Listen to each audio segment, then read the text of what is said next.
They had laid their rifles in the canoe beside them, and had taken off their cloaks. Each wore a bandolier filled with cartridges and a curved, narrow-bladed dagger in the front of his belt. The marshes lay 3 miles below Falis Mudhif, and as we approached them, we passed a large village that extended for some 200 yards along the left bank of the stream. Built of mats, fastened over arches of reeds, the houses were ranged parallel with the bank, and often very close together. In front of them, a few buffalo calves were tethered and some cows wandered about. I noticed 2 or 3 horses, each with its body enveloped in a rug, and its front feet shackled with an iron bar. Fali's own horse had been shackled in the same way, and when I asked him the reason, he explained, "It stops people from stealing them. If you fasten a horse with a rope, the thief can cut the rope, jump on its back, and then both disappear. Our horses are thoroughbreds. They are valuable, and we take care of them." "Why are they wrapped up like that? It isn't cold." "To stop the flies biting them." Dogs raced along the bank above and stopped every 10 or 15 yards to bark at us in a sort of gibbering frenzy, their lips drawn back over their teeth. Each group of dogs handed us over at its boundary to a fresh lot. Children watched silently, and women, none of them veiled, looked out from the houses. There seemed to be few men about. We drew into the bank under a large house, and one of Fali's retainers shouted, "Zaire Mahaisin!" An elderly man came out, fastening his headcloth. "Welcome, welcome, Ya Muhaffad! Come in, come in!" Fali refused, although the man pressed us to drink coffee.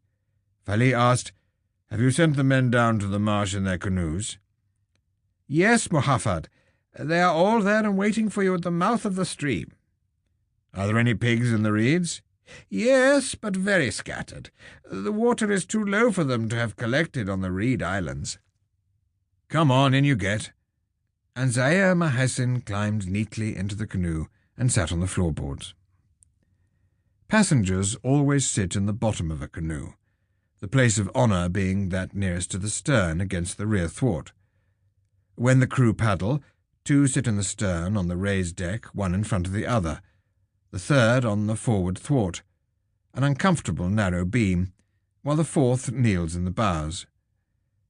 I asked Fali, "Are these people Madan?" He exchanged a smile with Zaire Mahassin and said, "No, they are Fala, cultivators. The Madan live in the marshes. You will meet them later when you get to Kabab." We had left the fields of wheat and barley behind us before we came to the village. The channel which we were following had little water in it, and the canoeman kept the tarada moving with difficulty. The earth banks were lower, and by sitting up straight I could see over them. On either side a couple of 100 yards of weed-carpeted mud glistened in the sun, and past them lay the reed beds. A small flock of cattle egrets showed up snow-white against this background. 2 buff-backed herons sat, humped and brooding on the edge of a small ditch, and some pied crows quarrelled noisily round a piece of garbage. Fali remarked, "This is where they plant their rice. They will start clearing the fields soon." Ahead of us I could see a large number of men and canoes. When we were near them, we climbed out and stood precariously on the last crumbling vestiges of the dike. A few old men, better dressed than the others, waded through the mud and water to greet Fali and to kiss his hand. The rest, many of them boys, sat or stood in their canoes a short way off in the deeper water. Some had coarse black or brown cloaks wrapped round their waists, but were otherwise naked. The rest wore the long Arab shirt, tucked high up round their thighs. 2, who were pulling a canoe through shallow water, lifted their shirts up under their armpits, exposing their nakedness with complete unconcern. Most had some sort of rag round their heads, and many wore daggers. Several boys were also armed with clubs, weighted with lumps of bitumen. Seeing me look at his, one of the boys passed it to me with an engaging smile.